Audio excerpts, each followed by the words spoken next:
ರಾಜ್ಯಾದ್ಯಂತ ಕೃಷಿ ರಸಗೊಬ್ಬರವನ್ನು ಖರೀದಿ ಮಾಡಬೇಕು ಅಂತ ಹೇಳಿದ್ರೆ FIDಯನ್ನು ಕೊಟ್ಟರೆ ಮಾತ್ರ ಇವತ್ತು ರಾಜ್ಯದಲ್ಲಿ ರಸಗೊಬ್ಬರವನ್ನು ಕೊಡ್ತಕ್ಕಂಥ ಯೋಜನೆಯನ್ನು ಕೇಂದ್ರ ಮತ್ತು ರಾಜ್ಯ ಸರ್ಕಾರಗಳು ಮಾಡ್ತಾ ಇದ್ದಾವೆ.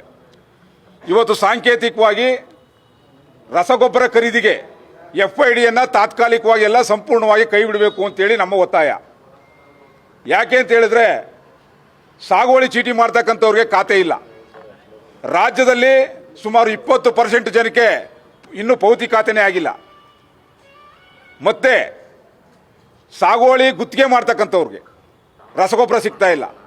ಸಂಪೂರ್ಣವಾಗಿ ಕೃಷಿಯನ್ನು ಹೊರಗಡೆ ಇರ್ತಕ್ಕಂಥ ಕೆಲಸವನ್ನು ಕೇಂದ್ರ ಮತ್ತು ರಾಜ್ಯ ಸರ್ಕಾರಗಳು ಬಂಡವಾಳಶಾಹಿಗಳು ಮತ್ತು ಕಾರ್ಪೊರೇಟ್ ಗುಲಾಮಗಿರಿಗೆ ಕೊಡಲಿಕ್ಕೋಸ್ಕರವಾಗಿ ರೈತರನ್ನು ಹಂತವಾಗಿ ಹೊರಗಡೆ ಇಡಲಿಕ್ಕೆ ಈ ಒಂದು ಯೋಜನೆಯನ್ನು ಕೇಂದ್ರ ಮತ್ತು ರಾಜ್ಯ ಸರ್ಕಾರ ರೂಪಿಸ್ತಾ ಇದೆ. ಆ ಕಾರಣಕ್ಕೆ ಯಾವುದೇ ಕಾರಣಕ್ಕೂ ಕೂಡ FID ಆಧಾರದ ಮೇಲೆ ರಸಗೊಬ್ಬರ ಕೊಡ್ತಕ್ಕಂಥ ನಿರ್ಧಾರ ಮುಂದಿನ ದಿನಗಳಲ್ಲಿ ಆಗಬಾರ್ದು. ಮುಂದೆ ಮಳೆ ವ್ಯವಸಾಯ ಮಾಡ್ತಕ್ಕಂಥವರು ನೀರಾವರಿ ಭತ್ತ ಕಬ್ಬು ರಾಗಿ ಜೋಳ ಬೆಳೀತಕ್ಕಂಥ ರೈತರಿಗೆ ಸಾಕಷ್ಟು ಮಟ್ಟದಲ್ಲಿ ಗೊಬ್ಬರ ಪೂರೈಕೆ ಆಗಬೇಕಾಗಿದೆ.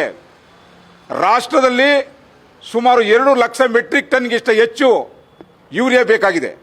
ಇವತ್ತು 50% ಅಷ್ಟು ಮಾತ್ರ ಮಧ್ಯಪ್ರಾಚ್ಯದ ಯುದ್ಧದ ಕಾರ್ಮೋಡದಿಂದ ತೊಂದರೆಯಾಗಿದೆ ಅಂತೇಳಿ ಸರ್ಕಾರಗಳು ಒಪ್ಕೋತಾ ಇದ್ದಾವೆ.